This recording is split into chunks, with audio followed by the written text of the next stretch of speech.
हम कुछ पॉइंट्स लेके आए हैं यहाँ में, specially for contingency staff who is under working the department of government of Arunachal Pradesh. यहाँ में हम देखा गया हम लोग का 25% रिजर्वेशन करके रखा है सरकार ने। जो कंटिजेंसी स्टाफ में जो काम कर रहा है उसको 25% रिजर्वेशन रखा है, लेकिन ये रिजर्वेशन को लेके इनका कहना, सरकार का कहना है कि हम लोग को फिर से इंटरव्यू देना है स्टाफ सर्विस सिलेक्शन बोर्ड में। हम लोग का कहना ये है कि हम 10-10, 15-15, 30-30 साल काम करने के बाद, मेरा सर्विस भी ज़्यादा नहीं रह जाता है, उसमें हम कॉम्पिटिटिव एग्ज़ाम में कॉम्पीट नहीं कर पाएगा। अंडर डिपार्टमेंट में होने से भी हम कॉम्पीट नहीं कर पाएगा, ये सीधा बात है। क्योंकि हम लोग का ये रहता है कि हमेशा इस्टेब्लिश में, एकेडमिक में, या तो कोई आईडीई में या किसी ऑफिसर का साथ अटैच रहता है। ज़्यादातर हम लोग स्टूडेंट रिलेशन में इसमें ज़्यादा रहता है, उसमें ज़्यादातर माइंड चला जाता है। और इतना गैपिंग के बाद हम लोग इसमें इंटरव्यू देके कभी पास होने का सवाल नहीं है। इसको अगर मैं उसको, जो सर्विस सिलेक्शन बोर्ड का जो चेयरमैन है या कोई भी है, उसको भी अगर ये बात बोले तो वो भी शायद मेरा ही जैसा बोल रहा है ऐसा ही बोलेगा होगा, नहीं सकेगा होगा। जब तक कि आप 1-2 साल नहीं, 1 साल नहीं, 2 साल नहीं, 3 साल नहीं, 4 साल नहीं, 5 साल नहीं, आपका आधा जीवन को मैंने आपका डिपार्टमेंट में समर्पण कर दिया, फिर से आप हमको इतना यूज़ करने के बाद फिर हमको इंटरव्यू देना है।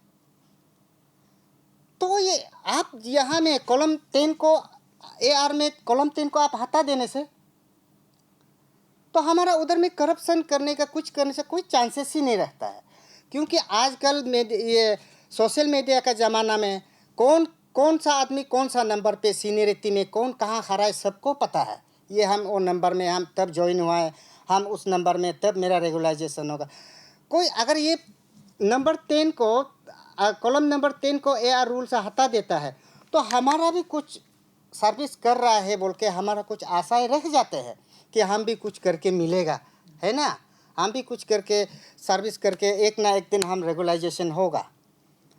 और सबको मालूम है कि जो एजुकेशन डिपार्टमेंट में काम करता है वो 12 पास होता है। 12 का पास का बाद अपना कॉलेज में बैठ के डिस्टेंस एजुकेशन है। उधर तो ज़्यादातर हम लोग का डिपार्टमेंट में ग्रेजुएशन वाला ही है।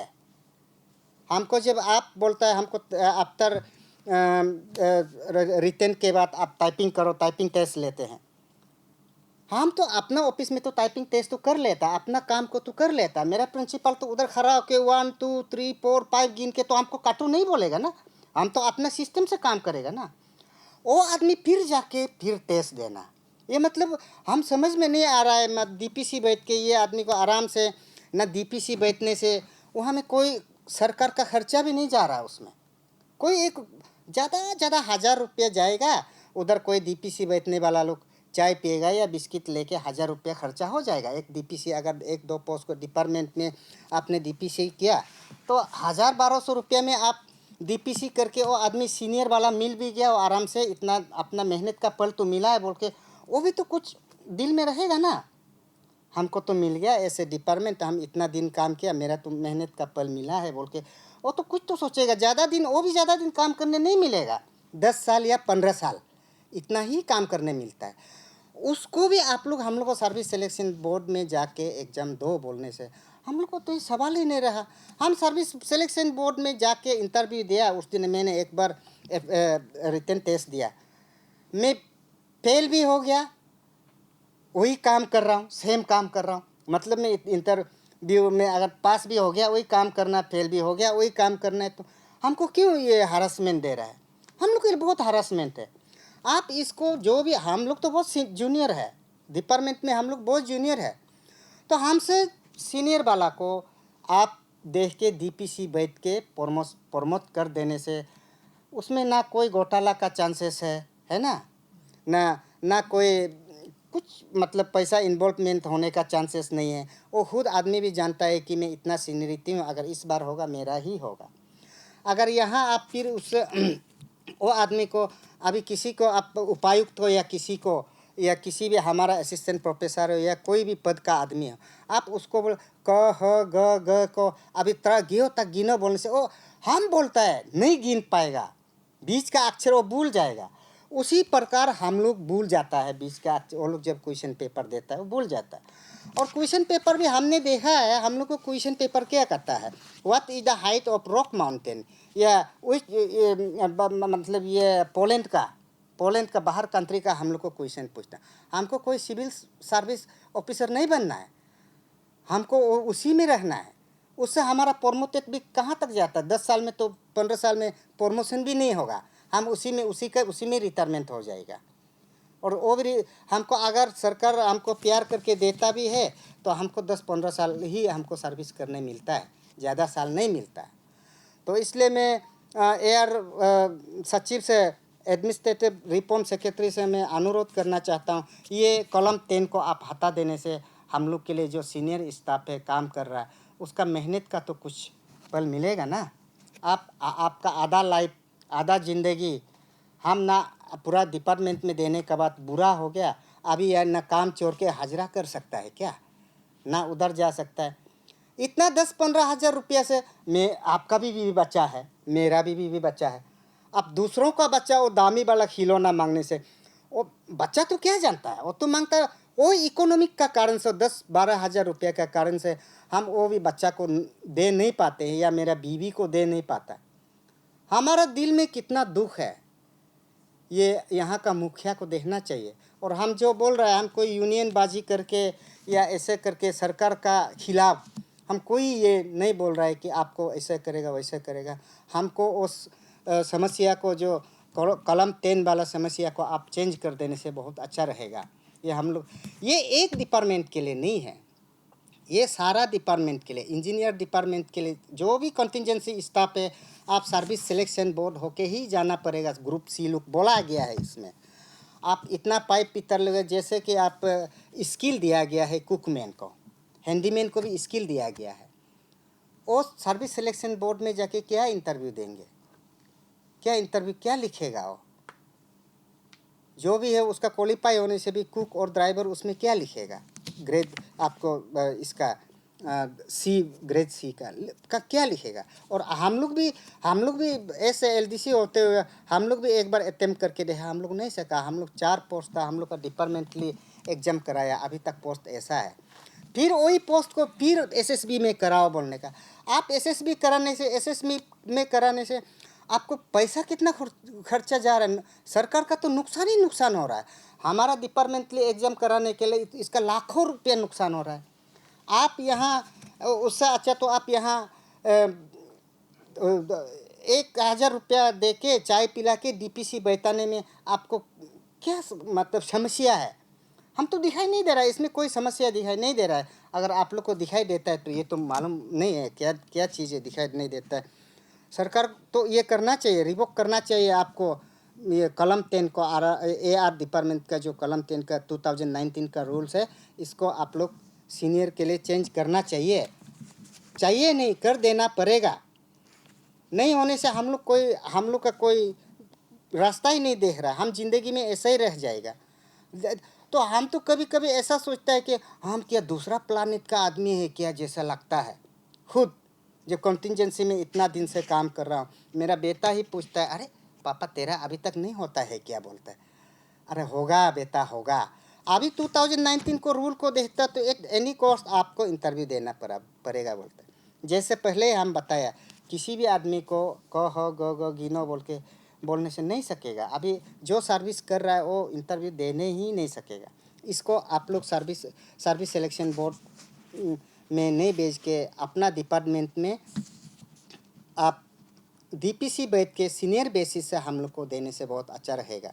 देना ही होगा जैसा है। मैं एकदम अंतर्दिल से मैं हमारा मुखिया जी को मैं अनुरोध करता हूँ, इस गंभीरता से इस मुद्दा को आप देखना पड़ेगा। यहाँ में 1-2 परिवार का बात नहीं है, 41,408 फैमिलीज है यहाँ में।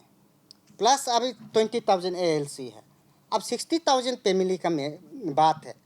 आप इसको ले करके इस संविधान को आप सभी से हम अनुरोध करता हूँ, अपना अपना विधायक को बोलिए, इसको आप लोग जब जाएगा आप थोड़ा प्रावधान को बदल दीजिए। आप विधायक जाके, आपका विधायक जब विधायक जो जाता है अच्छा के लिए, अच्छा काम करने के लिए ही जाता है। तो इसलिए मैं सबको अनुरोध करता हूँ कि अपना अपना, मैं भी अपना विधायक को बोलूँगा, श्रीमान तोको तत्तुन जी को बोलूँगा कि ये इस विषय को थोड़ा देखें। आप भी अपना विधायक को बोलना है, जो भी यहाँ में आया अपना विधायक को बोलना है इसमें। नंबर 2, इसमें अभी जस्ट वही हम बोला है, ग्रुप सी स्टाफ को वही सीनियरिटी बेसिस में आप ये करना पड़ेगा, जिससे भी करके हम लोग को रेगुलर कर देना पड़ेगा विदाउट इंटरव्यू। नंबर 3, आप जो सुपरनेशन होता है, जो सुपरनेशन रिटायरमेंट चला जाता है ना, जो रिटायरमेंट चला जाता है आपका डिपार्टमेंट से, जो कोई सीनियर स्टाफ लोग रिटायरमेंट चला गया, उसको सर्विस सिलेक्शन बोर्ड में क्यों देते हो? जबकि आपका डिपार्टमेंट में इतना दिन से आदमी कॉन्टिजेंसी में सर रहा है, काम कर रहा है, उसको अरे थोड़ा तो कुछ अरे होना पड़ेगा ना, दिल दिमाग तो कुछ तो किसी के लिए प्यार होना पड़ेगा ना। हम लोग ऐसे कर करके एक सर्विस दे दे के हम लोग बुरा हो गया। ये वाला को आप लोग सर्विस सिलेक्शन बोर्ड में भेजना ही नहीं है। जो सुपरनेशन हो जाता है वो वैकेंसी सबको, हम लोग को सिर्फ जो 25% रख दिया। हम लोग तो एक्चुअली क्लेम करने से सरकार को ये बोल सकता है कि हम पहले से काम कर रहा है, हमको 50% मिलना चाहिए, है ना। एक्चुअली यही तो है, हम तो पहले से काम कर रहा है, जो प्रेस है उसको 50% दो, हमको पूरा 50% चाहिए। हम ये 25% को भी कुछ नहीं बोल रहा है, सिर्फ हम इसको समाधान ला दो, सिर्फ इसको रिवोक कर दो बोल रहा हूँ, इसको निकाल दो बोल रहा हूँ, यही बात है हम लोग का, निकाल दो बोल रहा हूँ। और ये डिपार्टमेंटली वैकेंसीज को SSB में आप देना ही नहीं है, जो वहाँ में सीनियर है उसको कंडक्ट करके आप दे देना। तो हर साल में आप तो DPC बैठता ही है, वो तो D और C के लिए बैठता है। और एक अनुरोध रहेगा, हमारा DPC चेयरमैन को सेक्रेटरी को बना के रखा हुआ है, जैसे कि हमारा डायरेक्टर है, और शायद जाए इंजीनियर डिपार्टमेंट लोग का चीफ इंजीनियर है या SC कोऑर्डिनेटर है। तो वो लोग ने सरकार ने उसको कमिश्नर को बना के रखा हुआ है, ये DPC का चेयरमैन के बारे में। जहाँ तक हम लोग स्टाफ, जो डिपार्टमेंट का स्टाफ का तरफ से हम लोग सोचने से, ये DPC चेयरमैन को आपका WRD या चीफ इंजीनियर, WRD या RWD का है तो आप चीफ इंजीनियर को चेयरमैन बनाना है, या तो एजुकेशन डिपार्टमेंट का है तो डायरेक्टर को चेयरमैन बनाना है। क्योंकि वो चीफ इंजीनियर और वो डायरेक्टर ही हमारा दुख दर्द को समझता है, वहाँ से बेस से होके आया है, मेरा तकलीफ क्या है क्या नहीं है वो लोग समझता है, अच्छा से समझता है कि स्टाफ क्या होने से क्या होता है, क्या तकलीफ है। अभी आप एक IAS ऑफिसर को बना के रख देगा, दिल्ली कलकत्ता से आएगा यहाँ, IAS ऑफिसर को, कमिश्नर को कोई DPC चेयरमैन बना के रखेगा। अब वो DPC कब बैठाएगा? 5 साल 10 साल भी नहीं बैठा के चला जाएगा। वो तो IAS ऑफिसर को तो हमारा डायरेक्टर तो लिख नहीं सकता, लिखने से भी फिर से देखो बोल के लिख के वापस भेजेगा बार बार। अगर वो पावर डायरेक्टर का पास रहेगा तो डायरेक्टर या चीफ इंजीनियर या SC कोऑर्डिनेटर लोग सोचेगा नहीं स्टाफ के लिए ये करना ठीक है। कोई भी हम सोचता है बड़ा पद पे बैठने वाला आदमी हम लोग के लिए ख़राब नहीं सोचता है, हम तो ये सोचता हूँ। तो इसलिए हम लोग का ये एक रहेगा कि हम लोग सरकार से ये कहना चाहता हूँ कि अपना हेड ऑफ डिपार्टमेंट को, जैसे डायरेक्टर, चीफ इंजीनियर, ये सबको आप ये DPC चेयरमैन बना के रखने से ठीक है। बाकी तो बोलने से हम, मेरा या किसी का इसमें, अब हम लोग का स्टाफ का बारे में बोलने से तो हम लोग स्पेशली एजुकेशन डिपार्टमेंट, हम लोग एजुकेशन डिपार्टमेंट हमारा, हम जैसे हम लोग को आप लोग ने, सरकार ने 8 दिन CL देता है, 8 दिन है ना अभी, तो 8 दिन CL को कभी कभी हम लोग ख़त्म ही नहीं कर पाते, क्योंकि हम लोग को समय ही नहीं मिलता है। कोई लाइब्रेरी में बैठता है, एक बार तो सिंस 2009 में या 8 में हम लाइब्रेरी में था, शायद ये केमिस्ट्री डिपार्टमेंट का एक लड़का हमको ढूंढ रहा है, बोला है। हम बोला किस लिए? वो पतला वाला बाबू को धुलाई करेगा बोल के 4 लड़का ढूंढ रहा है। अरे मेरा बेटा बीमार है यार, 2 दिन नहीं आया हूँ, कम से कम वो तो समझो। वो भाई को मैंने बात में बुला के समझाया, भाई ऐसा ऐसा है, मेरा बेटा बीमार हो जाता, कभी कल हम बीमार हो जाता हूँ। हम लोग को हमारा हेड, हमारा डिपार्टमेंट में हमको कोई हमारा एचओडी ये नहीं करता है अटेंडेंस या हमको काम करो बोल के नहीं रहा। हम लोग खुद समझना पड़ता है, और स्टूडेंट का प्रेशर है, और स्टूडेंट का वजह से हम लोग अपना मर्जी कर भी नहीं सकता। एक दिन भी हम छोड़ के ऑफिस को अपना मर्जी से नहीं जा सकता है, कॉलेजेस हो या कहीं भी हो, ऐसा है हम लोग का। और CL का तो बात करने, अभी हम लोग का कॉन्टिजेंसी का बात करने से धर्मा इतना चौथा है, ऊपर में कोई एकोमोडेशन प्रावधान नहीं है। रहो बोल के हम लोग को नहीं, घर नहीं देता है। हम लोग को रेगुलर लोग को रहने का घर देता है, सब कुछ देता है ना। हम लोग काम तो सेम है, काम तो वही है। कॉन्टिजेंसी उससे भी ज़्यादा काम करेगा, जो रेगुलर स्टाफ है उससे भी ज़्यादा काम करेगा। जाते जाते हम लोग की ज़्यादा काम करता है। वो EL लेगा, CL लेगा, निकल जाएगा 2 महीना के लिए या 1 महीना के लिए निकल जाता है। तो बचता कौन है? हम लोग बचता है। ज़्यादातर अभी कॉलेजेस में देखा है तो कॉन्टिजेंसी ही चला रहा है, कोई रेगुलर स्टाफ भी नहीं है वहाँ में, ऐसे हाल में। तो सरकार से मैं अनुरोध रहूँगा कि ये चीज़ को देखे। आप हम लोग का विधायक लोग जाता है, हम लोग चुन के भेजता है। अब ये चीज़ को, ये गंभीर मामला है। ये चीज़, ये जो आर्टिकल 10 वाला, कॉलम 10 वाला, ये जो RR रूल में जो AR डिपार्टमेंट का जुर्म में बहुत गंभीर मामला है। कोई इसमें इंटरव्यू नहीं दे सकता है, कोई सर्विस ही नहीं होके मर जाएगा। उसका मतलब उसको भी प्राइवेट, आजकल प्राइवेट काम करने से भी वहाँ में PF कटता है ना, PF बोल के एक पर्सनल पान बोल के कटता है। यार बाद में मरने से भी कुछ होने से उसको कुछ 1000 रुपये मिलता है। हमारा वो भी नहीं है, वो भी नहीं है। फिर यहाँ में कुछ प्रावधान भी नहीं है। हमारा ये मतलब एक होप भी नहीं रह गया कि हम एक दिन रेगुलर होगा बोल के। ये भी होप को भी आपने बंद करके रखा है। हम अच्छा काम करके एक ना एक दिन रेगुलर हो जाएगा बोल के, उसको भी आप दरवाज़ा को बंद करके रहा। उसको भी आपने हमको इंटरव्यू दो बोलता है। तो हम तो वही बार बार बोल रहा है, अभी हम लोग इंटरव्यू देने का एज नहीं है, हम लोग काम कर रहा है। उस जैसे हम तो अभी तो इंटरव्यू देके जो आया वो भी तो काम कर रहा है, हम भी तो सेम तो काम तो से पास होने से भी वही तो कर रहा है, नहीं मिला तो वही तो काम कर रहा है। तो हम लोग को सरकार सोचना चाहिए, हम लोग का ऊपर में कुछ दया होना है। एक बार तो शायद 2018-19 में CM साहब का एक ये पेपर में भी लिखा था कि वो 20 ईयर्स वाला को रेगुलाइजेशन कर देगा बोल के। वो अभी 5-6 साल हो गए, गायब हो गया वो मुद्दा, अभी आता ही नहीं है यहाँ कि हम लोग गायब कर। मेरा पास वो पेपर है, अभी तक वो आता ही नहीं है यहाँ। हम लोग बोला है 20 ईयर्स वाला को और रेगुलाइजेशन के लिए बात शुरू करेगा। हम तो 20 ईयर्स नहीं बोलेगा, हम तो बोलते हैं 15 ईयर्स जो काम कर चुका है उसको आप रेगुलाइजेशन दे देना है। क्योंकि आधा जीवन ही आप सरकार को दिया है, तो बाकी थोड़ा कुछ है तो कुछ खुशी से जीने दीजिए ना। हमारा भी बाल बच्चा होता है, हम देखता है मेरा पैसा कमती है। हम लोग तो इतना बच्चा के हम लोग लगता है मास्टर करके रहने से तो इकोनॉमिक्स में हम लोग डबल PhD कर लिया होगा, इतना इकोनॉमिक करके चलता है। होता ही नहीं है। 12,000 रुपया को क्या इकोनॉमिक करेगा वहाँ में? 10-12 हज़ार रुपया को एक बार बीमार होगा, उसमें 10,000 से कोई कमती वाला तेज ही नहीं है। तो उसका मतलब हम कोई मतलब भगवान से तो हम अनुरोध नहीं किया है हमको कॉन्टिजेंसी ही बनाओ बोल के, हम तो नहीं किया। कभी कभी ऐसा ही लगता है हमको, जब भगवान ही मैंने अपॉइंटमेंट किया होगा मतलब आप कॉन्टिजेंसी ही रहो बोल के क्या होगा, जैसे हम लोग लगता है।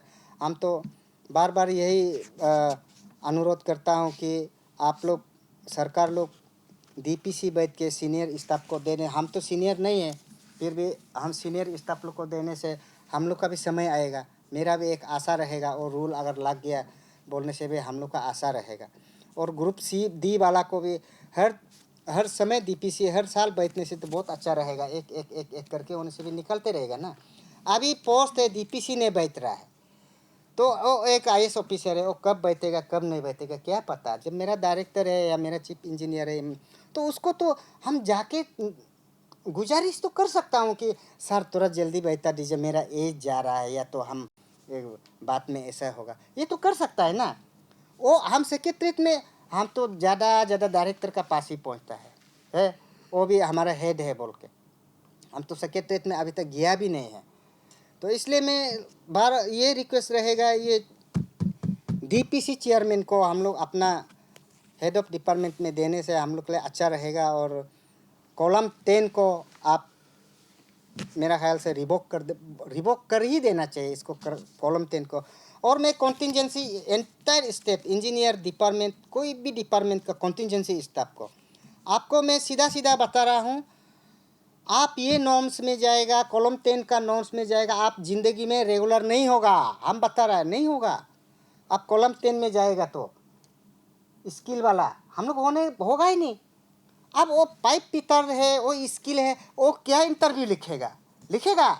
नहीं लिखेगा। वो क्या लिखेगा?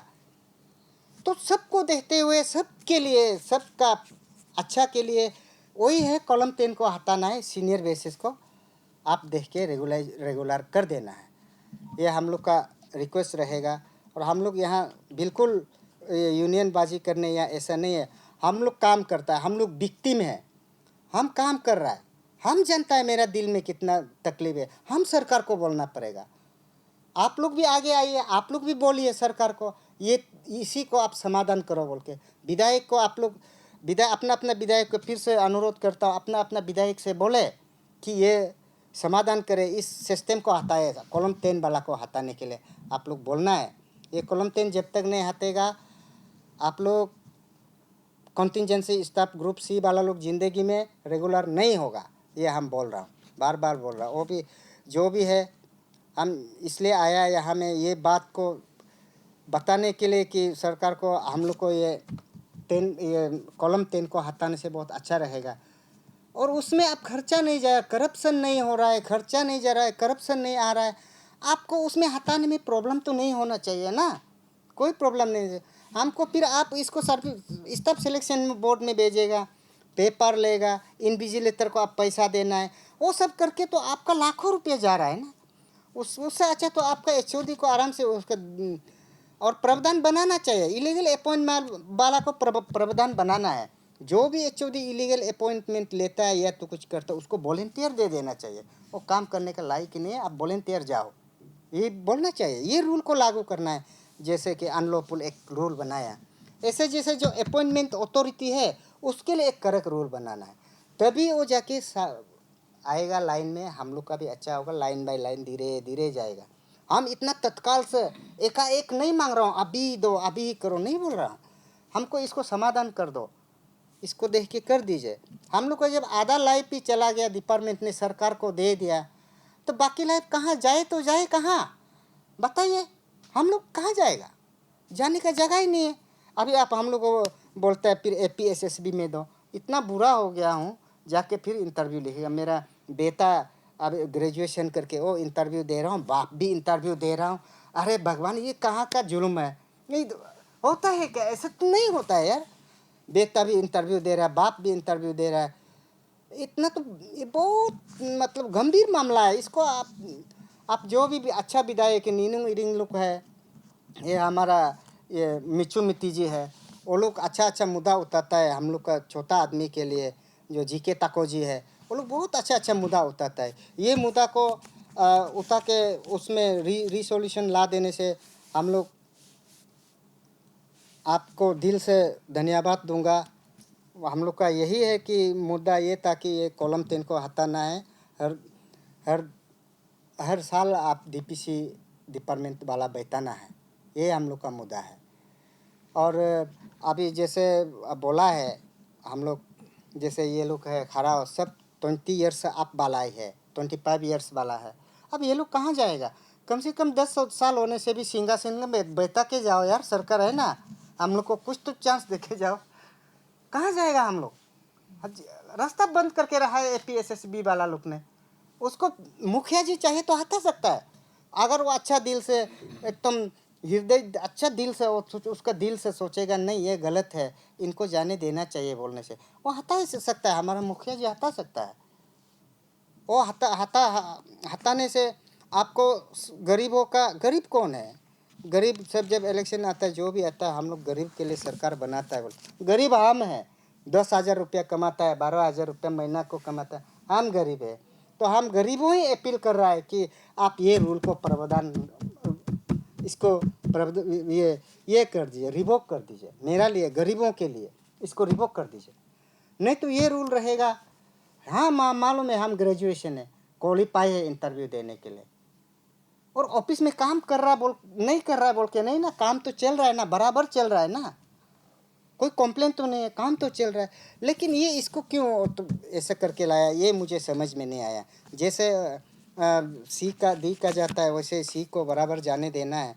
कंटिजेंसी इज कंटिजेंसी, कहाँ उधर डिफरेंस है? कंटिजेंसी तो कंटिजेंसी है ना, उसमें फिर दो ग्रुप बनाने का क्या दरकार है? वो पढ़ा लिखा अनपढ़ा लिखा, आजकल कौन पढ़ा लिखा नहीं है, सभी पढ़ा लिखा होता। आपने जैसे कहा कि ईएल और सीएल लेकर जो लोग गायब हो जाते हैं, तो उसको लेकर आप लोग क्या कहना चाहते हो गवर्नमेंट को, या फिर कुछ अपील करना चाहते हो? नहीं, ईएल और सीएल लेके जो कर्मचारी जो गायब हो जाता है, हमारा तो सीएल का ही प्रावधान होता है, ईएल तो नहीं होता है। तो मेरा ख्याल से तो जो हमेशा गायब रहता है, काम करना नहीं चाहता है, इसको कंट्रोल करने के लिए ये लोग एचओडी को बना के रखे हैं। मेरा ख्याल से इसको कंट्रोलर को एचओडी को नहीं बनाना चाहिए, सरकार को एचओडी को नहीं बनाना चाहिए। इसको हमारा मुखिया जी को ये काम करना चाहिए कि आप विजिलेंस सेक्रेटरी को एक्टिव करना चाहिए। आपको इसमें कोई नया से कोई डिपार्टमेंट खोलने का भी ज़रूरी नहीं है। वहाँ में बहुत सारा कर्मचारी है, हर विभाग में, हर डिपार्टमेंट में। वहाँ से दो दो आदमी लाइए, विजिलेंस कमेटी में अटैच कीजिए, विजिलेंस सेक्रेटरी में अटैच कीजिए। अटैच करने का बाद वो आदमी को ऐसा रूल बनाना है कि वो आदमी पुलिस हो या कोई भी डिपार्टमेंट हो, उसको अटेंडेंस चेक कर सकते हैं, या कोई भी एडमिनिस्ट्रेटर होने से भी वो आदमी अटेंडेंस चेक कर सकता है। ऐसे बनाना चाहिए विजिलेंस सेक्रेटरी में। थ्रू विजिलेंस सेक्रेटरी से अटेंडेंस चेक करना है, स्टाफ कौन आता है कौन नहीं आता है। अभी हम तो जैसे कि हम वहाँ का स्टाफ है, हम तो बॉस से मिला हुआ है, हमको कुछ नहीं बोलेगा बोल के कोई तो घूमता है, तो ये समाधान हो जाएगा। वो डर रहेगा कि विजिलेंस कब आएगा। ऐसे सिर्फ नहीं बनाना है, 3 बार पकड़ा है दिया या 4 बार पकड़ा आया, इसको आप काम करने के लिए लायक, काम करने का लायक नहीं है। आप ऑफिसर हो, ग्रेजुएटेड ए हो, या कोई भी एग्जीक्यूटिव हो, या असिस्टेंट कोई भी प्रोफेसर हो, उसको आप उधर से विजिलेंस सेक्रेटरी से वॉलंटियर दे दो ना। आप रह जाओ और आप नहीं होगा, आप वॉलंटियर दे दो ना, वो प्रावधान बनाओ। तब आप देखो ऑफिस में खड़ा होने का जगह नहीं होगा, उतना आदमी पहुंच जाएगा। अभी आदमी अभी बोलता है ये प्राइवेट काम है क्या, इतना जल्दी कराता है बोलेगा। तब देखो तब बोलेगा कि सरकारी काम है क्या, इतना जल्दी कराता है। तब आदमी ऑफिस में खड़ा होने का जगह नहीं होगा।